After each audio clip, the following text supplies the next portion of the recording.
Today we're making a pretty quick to make minimalist wallet. So I was wanting to make a little bit of a unique-ish design. This takes some inspiration from some other wallets that I've seen. I really like this little like money flap thing here, and just having the couple card slots here. I don't like to carry too many cards. Some people like a big bulky wallet because they carry a bunch of stuff. I don't really, so for me, just having a couple card slots here, and you can double up on the cards in each of these slots, and then a little thing for money or business cards is kind of ideal. So this is going to be probably something that I'm going to end up carrying pretty soon. A couple things about this wallet that I want to mention before we get into the build. This inner piece here, this is all one piece in this color. I did not stitch the inside of this, like the bottom of the T slot, because I don't like having that stitching line on the back side here. You are welcome to do that. I don't think that it's necessary if you don't want to. And all that means is your cards will still be separated, but all that means is that they will slide right to the bottom of here just with this, so they might get lost a little bit in here.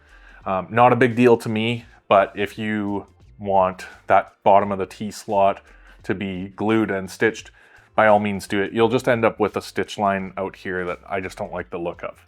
Another thing that you could do is this is the exact same size as the inner piece for my bifold wallet. So if you wanted to take the outer piece that goes on the back and holds cash, money slot, I guess you call it.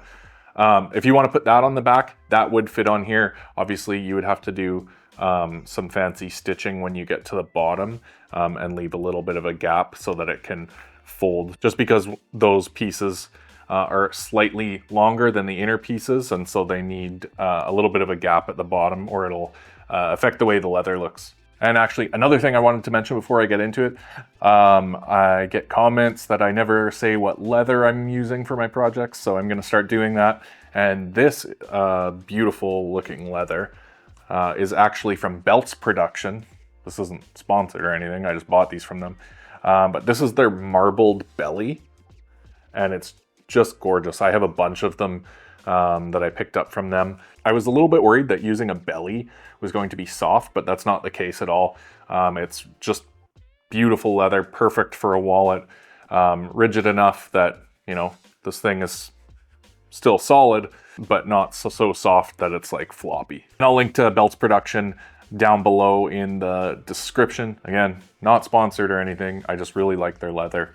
I've made a few orders from them and they seem to be a pretty good company. The inner leather is also from Belts Production. I can't remember what it was. This is not one of the marbled bellies. This was something else that I tried, but I just liked the look of these two together. This is a free template, so the design will be available from my website. I'll link it below in the description. And then just feel free to watch through the video, how I make it. This is a pretty quick build. It's not going to take too long. Yeah, let's jump into it. Okay, so let's get out our leather here. And what I'm going to do is I'm actually going to laser cut this design. You by all means don't have to. I just have a laser and like to use it. I do have a paper version available from my website. Just follow the link to the template, print it out, and just cut it out like you normally would. One tip I have for if you're going to cut it out using the paper method, on the weird little corners, use a punching tool to cut them. It gives you a way better result than using a knife. So as you can see, I use this punch, this round punch, for this weird wraparound portion here. And it doesn't have to exactly replicate the curve as long as the start and end points are both on the straight lines. So here as well, you can see that my corner punch doesn't quite match the curve, but both the start and end point end up in that straight line. And then when you cut the straight lines with the knife, you'll just have an easier time than trying to curve around it using your knife.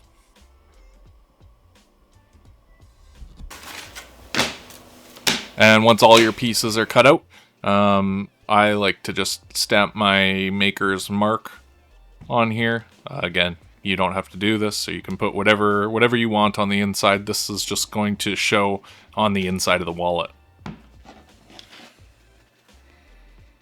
And now begins the sanding.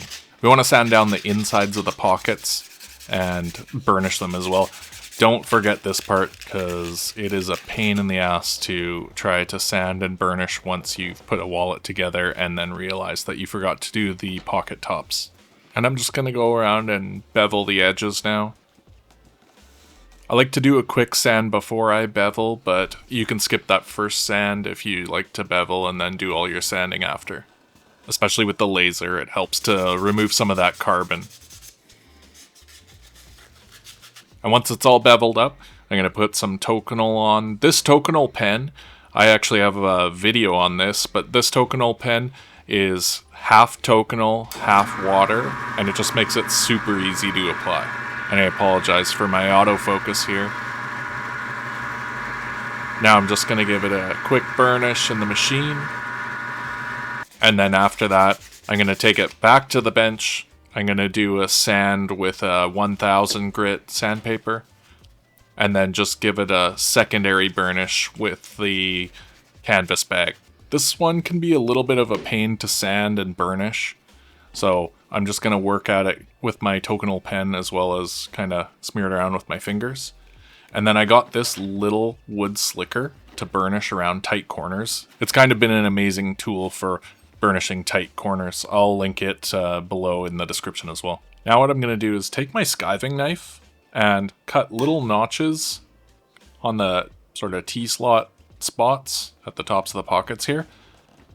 I got this trick from STR Handmade. A few of you recommended this to me, and it's kind of a game changer. This reduces that gap at the top of your slots when you put it all together, and I just love this trick. And now a quick skive of that inner pocket, just to reduce some of that bulk, and we're going to start putting it together. I like to use this little red positioning square that I got off Amazon just to kind of line everything up.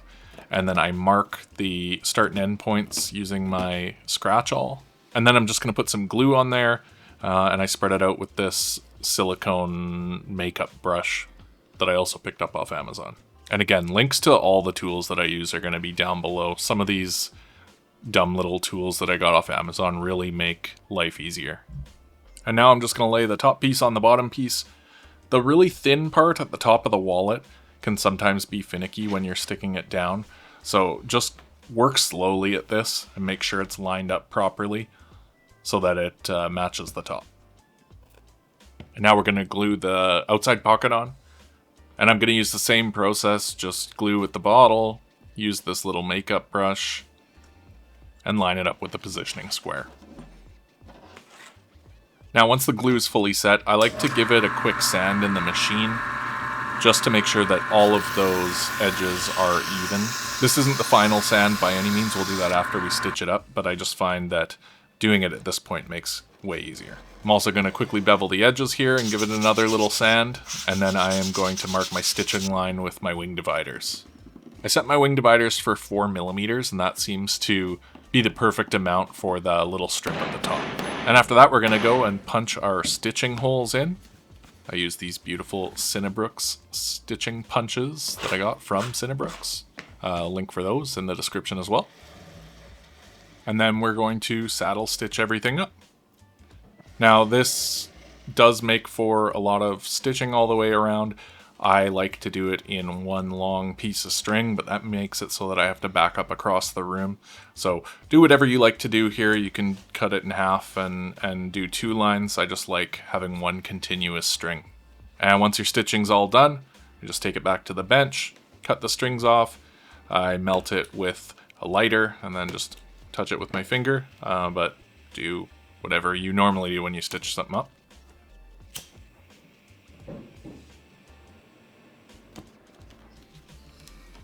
Looking good so far, we just got the edges to go.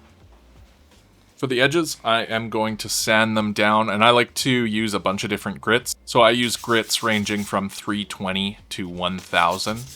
I work my way down to the 1000, and then I'm going to use my Tokonol bottle just to Tokonol the edge, and I'll burnish with the canvas bag.